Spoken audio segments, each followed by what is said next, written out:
네, 또 오장 디펜스 시간에 돌아왔고요. 알파경제 김종효 이사와 MBN골드의 최현덕 매니저 조합입니다. 어서 들어오십시오. 안녕하십니까. 네.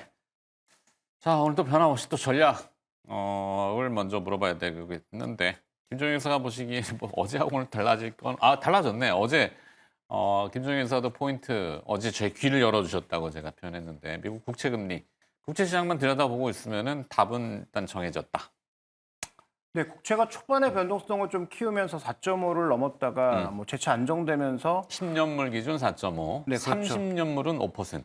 네, 그래서 뭐 급하게 뭐 1%, 2% 가까이 올랐다가 다시 또 안정되는 모습을 보여주면서 2%가량 빠졌던 대형주들이 대부분 다 보합으로 되돌렸죠. 그래서 금리에 가장 민감하고 있다는 점, 그래서 신용등급이 하향된 것도 물론 문제지만 그로 인해서 금융시장의 변동성이 본격적으로 확대되느냐가 더 문제라고 봤는데 네. 뭐 그런 현상은 아직 나타나지 않고 현재까지도 나타나지 않고 있기 때문에 그래서 그 부분은 뭐 시장에 큰 우려가 되지는 않고 있다라고 봐야 될 것 같고요.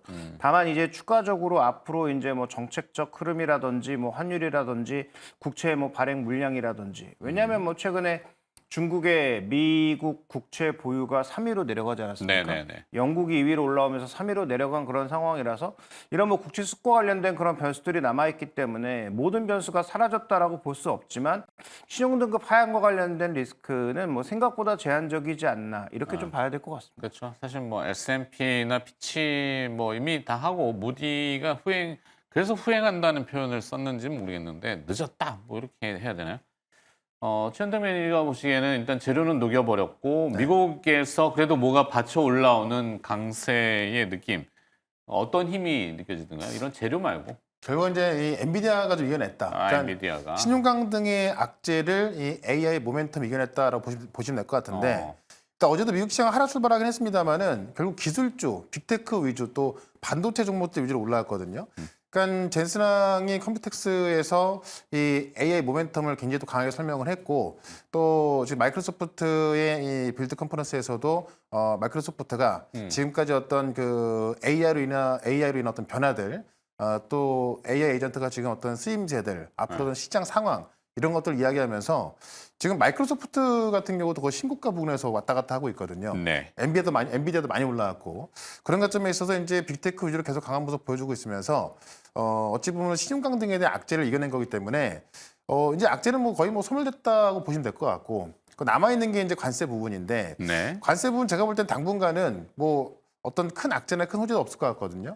그런 관점에 있어서 결국 A의 모멘텀으로 계속해서 어떤 그 산업별 전망으로 좀 시장을 보시면은 좀 유효한 전략이 나오지 않을까 생각합니다. 네.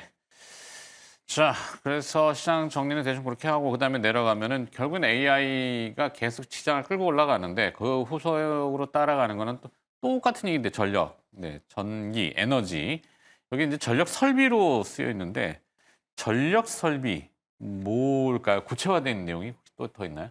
네, 아무래도 이제 데이터 센터를 직접 짓는 그런 국가나 아니면 뭐 기업들이 늘어날 수밖에 없다는 거죠. 우리도 지금 뭐 100조 후보별로 뭐 100조 뭐 그 이상 얘기하고 있는데 네. 결국 이게 뭐 엔비디아 GPU 많이 사서 뭐 NPU는 뭐 스스로 개발한다고 하더라도 어쨌든 그 칩 가져다가 국가 데이터 센터 혹은 뭐 기업별 데이터 센터를 짓겠다라는 얘기고 지금 우리나라도 삼성 SDS, 삼성전자, 뭐 네이버 이렇게 조합이 벌써 나오고 있지 않습니까? 네. 그래서 이런 얘기들이 나오고 있다 보니까 결국은 뭐 데이터 센터는 예상했던 대로 올해 하반기부터 대거 지어질 것으로 보이는데 이를 뒷받침할 수 있는 지금 전력이 마련되어 있나라고 보면 마련되어 있지 않거나 마련되어 있어도 제한적일 가능성이 있기 때문에 그를 뒷받침하는 전력기기들 그다음에 여러 발전원들은 추가적으로 좀 늘어날 수밖에 없다라는 게 작용하고 있는 거죠.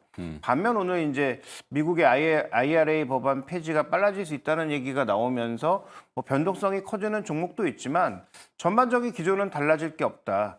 뭐 대만의 AI 그 슈퍼컴퓨터 짓는 게 중요한 게 아니고 네. 국가별로 지금 다 늘리려고 하고 있다. 중국도 하고 미국도 하고 우리나라도 하고 다 하고 있다는 거죠.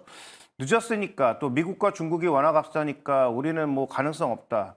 그렇다고 안 하면 안 되겠, 어떻게 되겠습니까? 그러니까 그렇죠. 우리도 지금 해야 되는 상황인 거죠. 그런 네. 차원에서 우리나라 선택이 전력기 아닌 필수. 그렇죠. 그다음에 이 전력기기가 글로벌리하게 좀 장악력을 많이 가지고 있습니다. 중동, 미국, 유럽 이런 쪽에 이미 상당히 장악력을 잡고 있고 뭐 슈나이더나 일부 전력기 ABB 같은 전력기기들이 있는 유럽을 제외하고 미국이라든지 중동이라든지 이런 쪽은 생각보다 점유율이 높기 때문에 이런 쪽에서 투자가 확대될 경우에는 다시 또 이제 실적에 대한 모멘텀을 받을 수 있어서 오늘은 뭐 기존의 신고가 같던 효성중공업뿐만 아니라 LX 일렉트릭이라든지 그 밑단에 있는 여러 뭐 산일전기 같은 종목군들까지 다 같이 좀 움직이고 있는 그런 현상이 나타나고 있는 게 아닌가 이렇게 좀 보여지고 있습니다.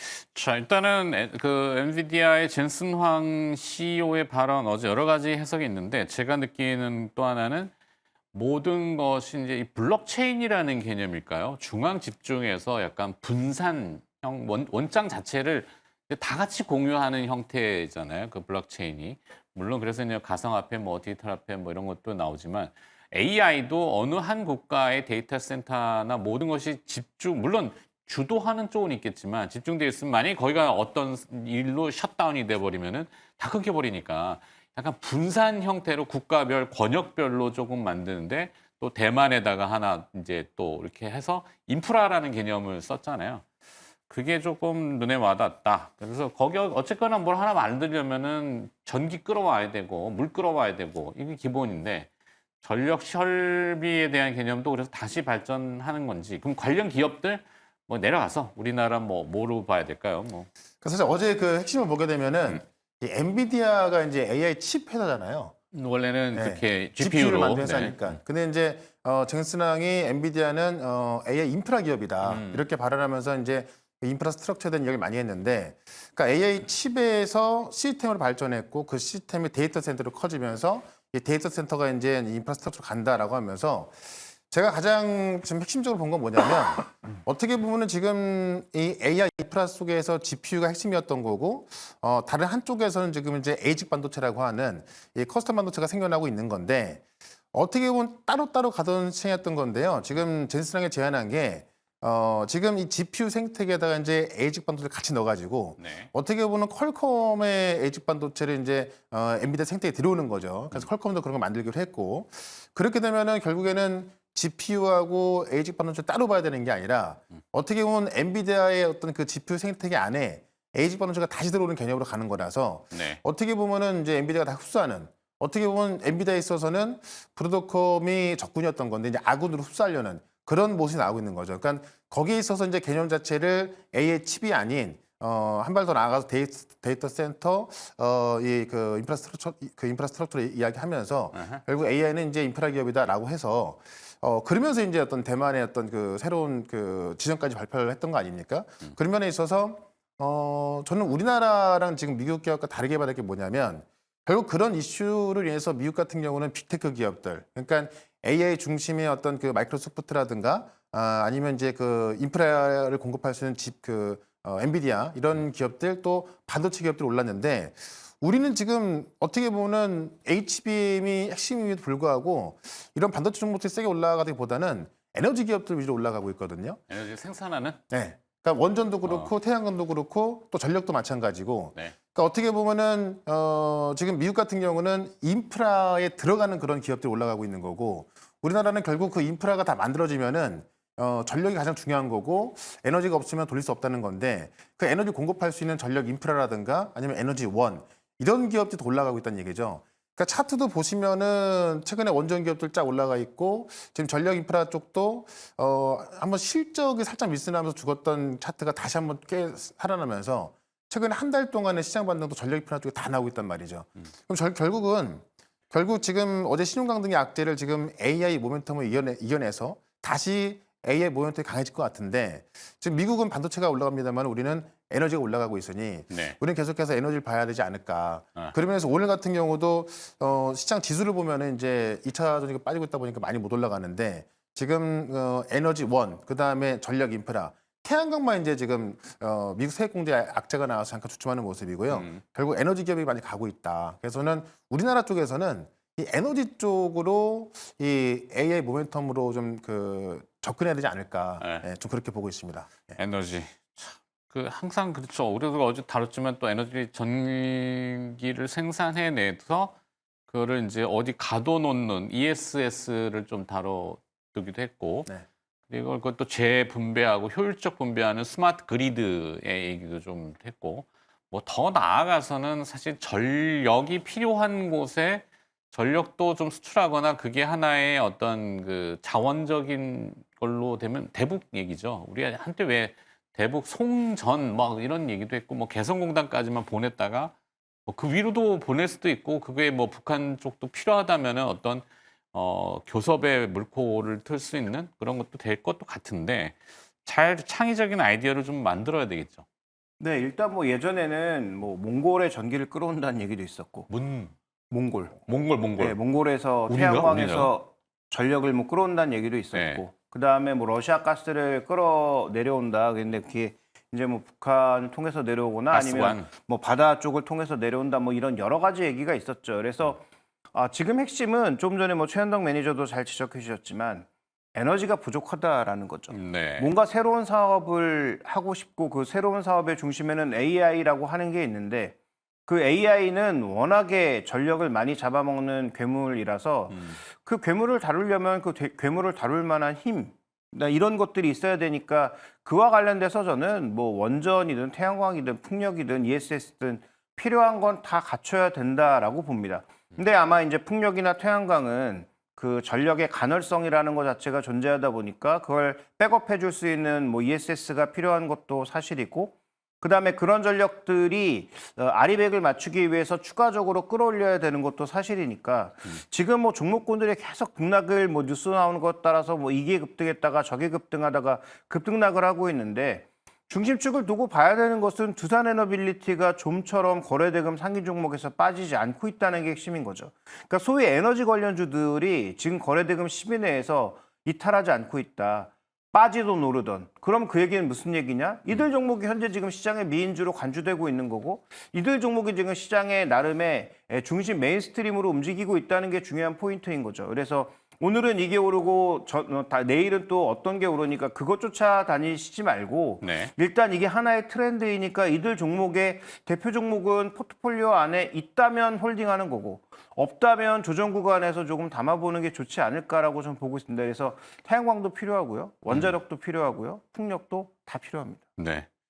전력 설비의 정의가 저도 아직도 지금 뭐 자세히 들여다보지는 않았지만 뭐 변압기 뭐 그다음에 이제 대표적으로는 전선 뭐 이렇게 얘기하잖아요. 그럼 변압기는 뭐 효성중공업부터 LS일렉 그다음에 뭐 또 현대일렉트릭. 현대일렉 네. 뭐 이런 기업들이 대표적이고 그다음에 전선은 뭐 대한전선이 있지만 뭐 일진전기, 강원전선, 산일전기인가 LS전선도 있고. LS전선. 네. 뭐 이렇게 또 그냥 딱딱 그냥 뭐 어떤 매뉴얼대로 딱 돼 있는데 조금 더 그 기업들 중에서 항상 궁금한 거죠.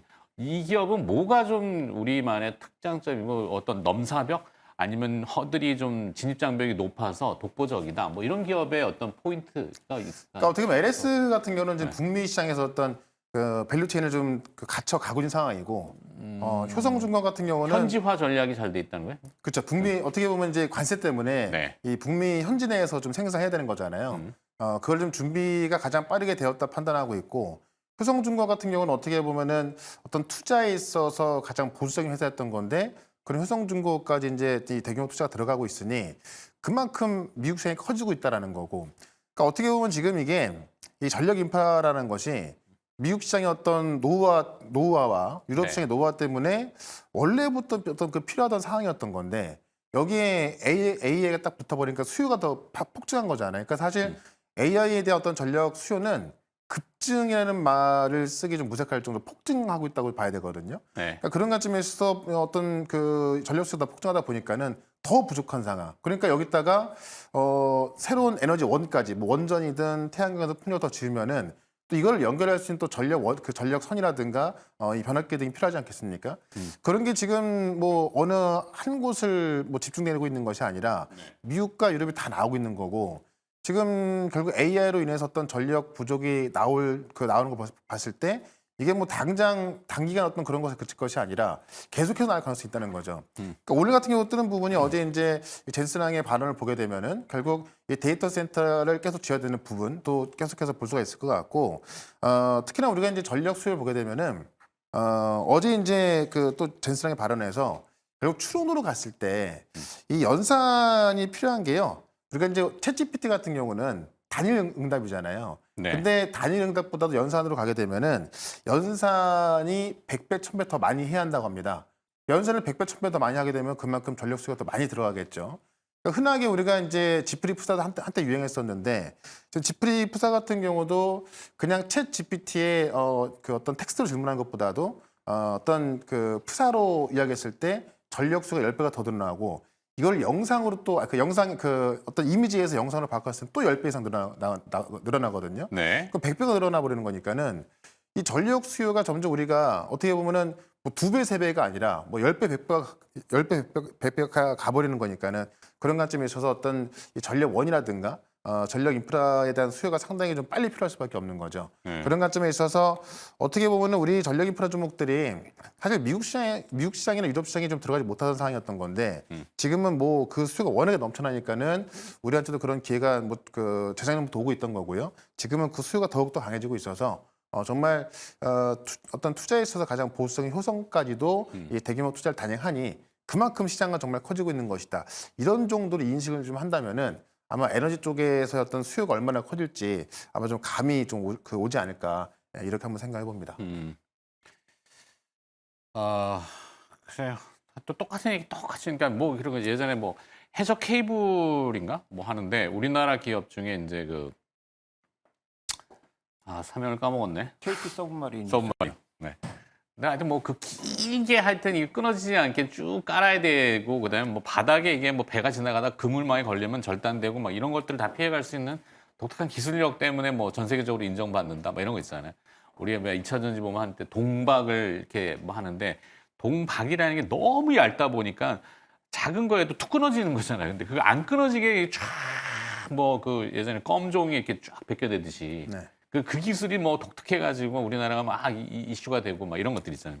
절연체라든지 아니면 뭐 구리 와이어를 초고압으로 넣어야 되는데 이게 또 중간에 단락이 되면 안 된다. 그래서 뭐 하여튼 그런 기술력이 독특한 기업이 뭔가 저는 이게 좀 궁금해서 기업을 좀 파보고 싶고 그게 진정한 뭐 디펜스의 전략이 아닌가 싶어서. 근데 회사별로 특성이 너무 다른 게 LX 달라요? 일렉트릭 같은 경우에는 지금 그 전차 그러니까 이 전철 같은 것들을 만드는 그런 전력기기가 매출의 상당 부분을 차지하고 있잖아요. 그다음에 관련 그룹 안에는 니코동 재련부터 시작해서 원재료부터 쭉 있기는 한데 네. 거기는 변압기라든지 지금 시장에서 주목하고 있는 전력기기 송배전만 있는 게 아니고 그 전철 사업부 자체가 워낙 크고 이게 뭐 전세 아시아 이런 쪽에 막 뻗어 있다 보니까 그쪽 실적과 그다음에 이제 전동화 과정, 공장을 이제 자동화 과정으로 바꾸는 그런 사업부 자체가 워낙 크기 때문에 네. 지금 이 전력기기 사업부의 전체적인 모멘텀을 100% 받아들이긴 어렵습니다. 반대로 효성중공업은 효성중공업 부분에 건설 부분이 있죠. 네. 이게 또 하나의 변수이기는 한데 변압기 쪽에 주력을 하고 있고 이게 이제 미국 쪽에 주력하다 보니까 최근에 모멘텀을 많이 받은 것이고 HD현대 일렉트릭은 배와 관련된 전력 부분도 하고요. 그다음에 전력기기에서 전력을 만들어내는 것을 제외하면 나머지 A부터 Z까지 다 합니다. 네. 그다음에 미국에 있고 중동에 있고 배도 하고 그러다 보니까 이제 HD현대 일렉트릭이 그동안 대장주로 알려졌던 건데 그런 종목의 특성을 본다면은 지금 가장 유리한 건 누가 뭐래도 HD현대 일렉트릭이 좋은 거죠. 왜냐하면 중동도 지금 여러 가지 늘려야 될 거 아니겠어요? 거기도 데이터 센터 짓는다는데 거기에 전력 만들어내는 게 기존에 있는 거밖에 없으니까 네. 그러니까 여기도 이제 송배전 같은 거 하려면은 추가적으로 이제 시설을 늘릴 수밖에 없다라고 볼 수가 있는데 중동에 사업부가 있고 공장을 만들어내고 있는 게 HD현대 일렉트릭이니까 그다음에 여기는 그 전선은 물론 사오긴 하지만 전선부터 뒤에 송배전까지 최종단까지를 다 하고 있는 회사라는 차원에서 미국과 중동의 각각의 사업부가 있는 이 HD현대 일렉트릭이 뭐 제가 보기엔 가장 좋아 보이지 않나 이렇게 좀 생각을 합니다. 그리고 또 이게 초고압이고 전선에 어떻게 뭐 요즘 보면 이제 왜 아때 그 전봇대 없애지기 갖고 탕으로 다 매립했잖아요.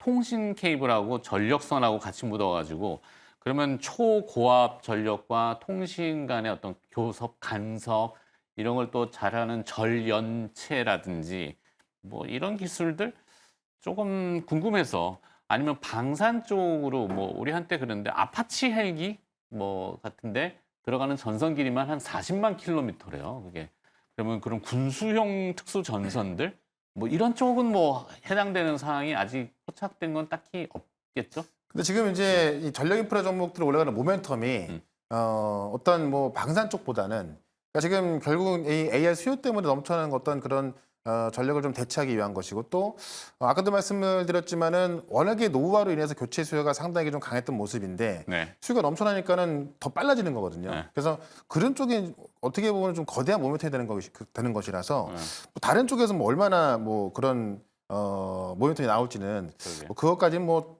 좀 시간 많이 알아보려면 시간도 걸릴 것 같고. 그래요? 예.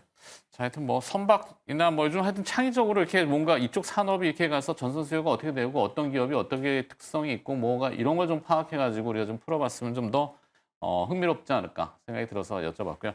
자, 일단 뭐 최현동 매니저 오늘 또 기업 준비하신 건 어떤? 네, 오늘 이제 우리가 지금 전력 쪽, 에너지 쪽 이야기를 말씀을 드렸습니다만은 이쪽 종목들은 제가 뭐 워낙에 많이 말씀을 드려가지고 화장품이 어떻게 보면 최근에도 강한 모습 나와주고 있고 또 네. 내일 수출 데이터가 나오는 날이라서 화장품 수출 데이터가 최근에 굉장히 잘 나와주고 있거든요. 네. 그래서 어떻게 보면 좀 오늘쯤에는 좀 미리 좀 관심을 보여야 될 것 같아서 지금 그 화장품 쪽에서 오늘도 뭐 관련 종목 하나 상장해서 급등하고 있고 네. 또 내일 모레도 달바라는 또 화장품이 상장해서 꽤 좋은 시세가 날 것 같은데 이와 관련된 실적이 또 크게 급등할 수 있는 종목 잠시 뒤에 또 말씀을 좀 드려보도록 하겠습니다. 알겠습니다. 최현덕 매니저는 또 기업 준비하러 이동해 주시고요. 내일 다시 뵐게요. 고맙습니다. 네, 고맙습니다. 자, 김종희 여사님, 저 오후장 전략 뭐 지수는 뭐 밋밋하긴 합니다. 일단은 무디의 이벤트는 넘어갔지만 그 다음 후속 이벤트로 추가 견인할 만한 동력이 뭐냐 이런 것들인데 테슬라가 조금 부담스러운 재료를 만든 거야. 중국의 뭐 대항마로 테슬라 Y에 뭐 그런 워낙 전기차들이 많죠. 중국도 그런 것 때문에 빠지는 건지 뭐 조금 약하다고 하고. 일단 오장, 테슬라 약세에는 판매량과 관련된 그런 부담감은 있는 것 같습니다. 네. 그렇지만 지금 뭐 테슬라가 뭐 탑티어로서의 그 전기차의 흐름을 보여주는 것과 그다음에 이제 테슬라를 하나의 기업으로 보지 말고 하나의 어떤 그 패러다임을 바꾸는 기업의 아이콘으로 본다면 뭐 지금의 가치가 과연 비싼지에 대해서는 뭐 저는 동의할 수 없고 앞으로 더 올라가지 않을까라고 보고 있고. 미래지향적으로 더 봐야 되는. 네. 볼수 다만 있다. 이제 중국 기업들이 빠르게 쫓아오는 건 좀 무섭긴 하죠. 네. 왜냐하면 지금 뭐 샤오미 같은 경우, 화웨이 같은 경우에는 OS부터 완전히 앞단부터 뒷단까지 다 통합을 해버렸거든요. 네. 그러니까 화웨이 스마트폰을 가지고 자동차, 그다음에 화웨이 OS로 움직이는 뭐 TV를 포함한 가전까지 애플이 추구하는 전략들 아니에요? 애플을 뛰어넘었다고 봐야죠. 연결된 디바이스 이걸 네, 왜냐하면 샤오미는 TV도 만들고 네. 청소기도 만들고 모든 일반 가전을 가전. 다 하는 데다가 IoT네 진정한. 그렇죠. 그다음에 이제 자동차도 최근에 SU7이 뭐 논란은 많습니다만 SU7이라는 약간 스포츠카 같은 차를 만들고 네. 이게 이제 생각보다 잘 팔리고 있는데 뭐 사고도 많이 나서 논란도 많은데 그렇죠. 최근에 이제 YU7이라고 하는 SUV도 내고 있거든요. 그러면서 이렇게 들어오면서 자신들의 하이퍼 OS로 다 통합을 해버린 상황이어서 네. 그래서 차 안에서 그다음에 핸드폰에서 패드에서 모든 게 다 통합해서 할 수 있다는 거죠. 그러니까 그런 걸 만들고 있는 게 어떻게 보면 좀 더 무서운 일이 아닌가. 빅데이터를 많이 모을 수 있으니까. 운영 시스템을 OS를 다 통합하고. 그렇죠. 그러니까 우리는 지금 삼성은 뭐 싱큐라는 LG는 뭐 싱큐라는 이름으로 또 삼성은 또 다른 이름으로 해서 모으고는 있는데 여기랑 좀 차원이 다른 규모로 모으고 있다는 게 이제 핵심 포인트죠. 그래서 그런 부분이 좀 무섭기는 하나 어쨌든 지금 시장에서 가장 주목해 볼 만한 포인트는 저는 이런 기술 발전에 있어서 미국과 중국이 앞서 나가고 있는데 한국이 기여하는 부분도 분명히 있다. 에너지 기업이라든지 그다음에 이제 이 안에 들어가는 각종 부품들이나 뭐 반도체 기여도는 당연히 지울 수 없을 것 같고요. 네. 오늘 제가 이제 디펜스로 좀 말씀드리고 싶은 기업은 어저께 뭐 증권주 이런 것들 중에 신고가 되게 많다라고 말씀을 드렸잖아요. 네. 근데 아직 신고가는 아닌데 뜬금없이 영업무역이 뭐 신고가를 가는 모습을 보여서 네. 그래서 다른 종목은 또 어떤 종목이 혹시 신고가를 갈 수 있을까를 좀 살펴봤더니 미국에서 존디어가 신고가를 가고 있더라고요. 네. 농기계. 네, 농기계 업체인데 여기도 이제 IT를 붙이면서 뭐 최근에 뭐 여러 뭐 농슬라 뭐 이런 얘기 나오고 있는데, 근데 이런 존디어의 신고가에서 우리나라 기업들을 보니까 실적이 생각보다 굉장히 좋아요. 뭐 대동이라든지 이런 기업들이 실적이 좋습니다.